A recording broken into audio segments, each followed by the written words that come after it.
What's great about this area that's unique is these labs are named for 4 gentlemen, 2 Protestants, also a Roman Catholic and a Jewish rabbi who during World War II on the Dorchester were there as chaplains, and when a torpedo hit from a U-boat, the boat sank, and because there wasn't enough life vests to go around, they handed their life vests over to the different soldiers and sailors there. And from that courageous act, as the Dorchester went down, they were seen holding hands and singing hymns and songs together as it went down. And from that, they each were given the Medal of Honor for our country for their bravery and giving their lives for the soldiers that they had under their care.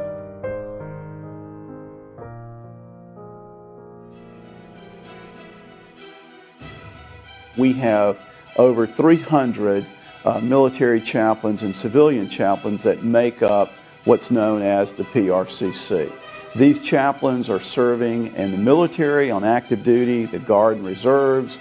We also have civilian chaplains working in hospitals, Bureau of Prison chaplains. We have VA or Veterans Administration chaplains, corporate chaplains, and a host of volunteer chaplains that are credentialed to serve with fire departments and police departments. And so this mission field is huge, and it is a growing mission field.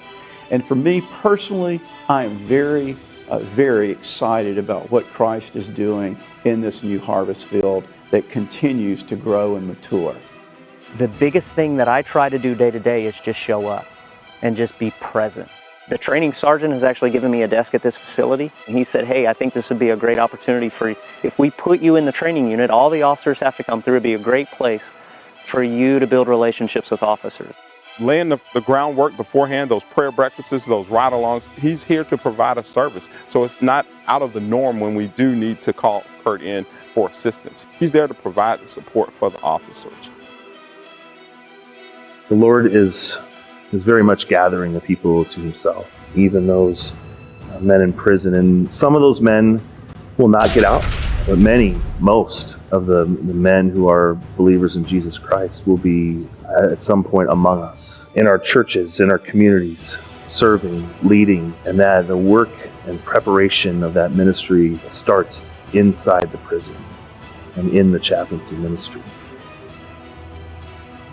I feel God has gifted me in a real way to minister to people when they're going through difficult, hard times here in the hospital, and to be able to join with a family, join with a patient, and help them connect with God and prepare for what He has for them. Chaplain Stewart provides not only counseling, but spiritual guidance and leadership and direction. And when there's a crisis in anyone's life within the hospital, it's Chaplain Stewart that they look for.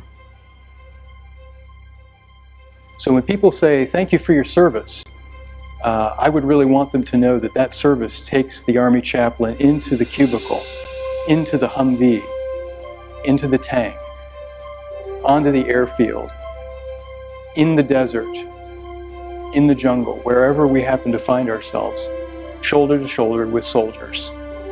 And those are opportunities that only military chaplains can have. My dad didn't carry a gun, so that was kind of a drawback for me wanting to join the chaplaincy, because all I wanted to do was be a commando. But as I got older, I realized that took more faith to be on the front lines like my dad was multiple times, and not have a gun and not have any offensive weapons except for the Word of God. It is a different sort of respect I have for my dad for doing that. I believed that if God was calling Jim, then that call was on my life as well. I was blown away at how great it was. There we were in this vast mission field, thousands of soldiers and families who did not know Jesus, thousands of Christians in a Christian community there in the chapel system, 50 other chaplains and their families. The camaraderie, the fellowship, and the mission that we found immediately began to change my heart.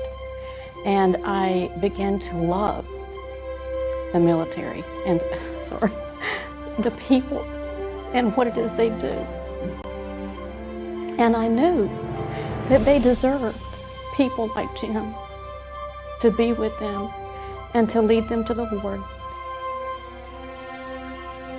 I've had to learn to pray prayers in pilot lingo, and all of a sudden they start to get it when I'm saying God is the one who enables the physics to work so that the plane flies and makes your body able to work so that you can fly it. And I start using that Reformed theology everywhere when I pray for people to have a good jump before they jump out of a perfectly good airplane. And I'm talking about you are the master of the winds. And then you talk about not doing things in your own strength when they've come to the end of themselves. And I've seen lieutenant colonels and colonels literally just broken, and they're the leader. You're talking to them about Christ and redemption, that God can even forgive this. He can change you. He really can do this. That He understands suffering, and He will change your heart if you will trust in Him and stop relying on your rank, because in the military culture, we get caught up in achievement and accomplishment, and guess what? None of that works at the foot of the cross.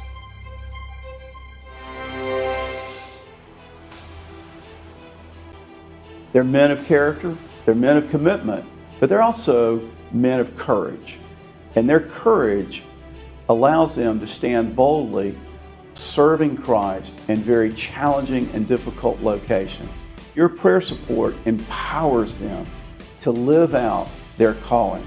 Your financial support, it allows our ministry to shepherd those shepherds, to send quality Christ-centered reform materials into the field so that our chaplains can distribute to our soldiers, our sailors, our airmen, our Marines, as well as patients in hospital, our prisoners in jail. One of the ways that you can also help and support our ministry is to also adopt or sponsor a chaplain and allow them to write you letters once or twice a year, updating you on their work. They truly are missionaries around the world. And so I would encourage you, if you're thinking about this ministry, listen to the heart of God if He's leading you. And please contact us for His glory. Thank you.